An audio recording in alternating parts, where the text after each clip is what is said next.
If you want to raise your standards, you need to put something on the line, and this is why. I'm Brian Ford. Welcome to Self-Improvement Daily. In our efforts to be the person who we know we're capable of being, we know that we need to hold ourselves to a higher standard.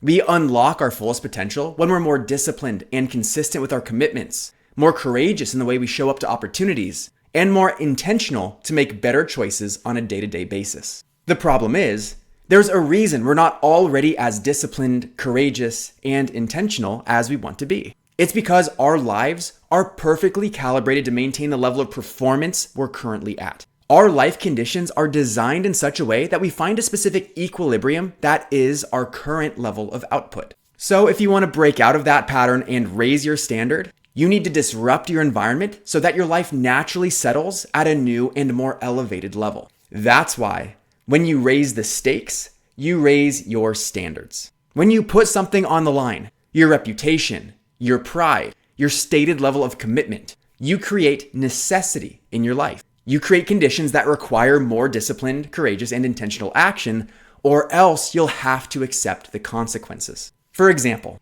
having a daily podcast requires that I share something new every single day.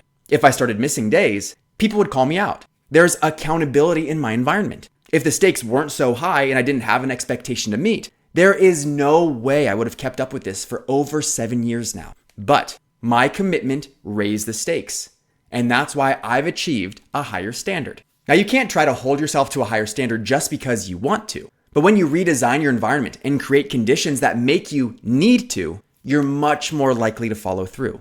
All it takes is one decisive moment of bold action, and things can permanently change. You just need to know what to do and actually do it. Because raising the stakes and cultivating necessity is one of the most impactful things we can do to bring out a higher performing version of ourselves. That's why my first step in supporting you is to invite you to take on a 21-day challenge. When you sign up for it, you've raised the stakes and plug into a system that helps you deliver on that higher standard. The choice is yours. You can learn more about it by clicking the link in the description. I'm Brian Ford, and you grew today. Let's do it again tomorrow on Self-Improvement Daily.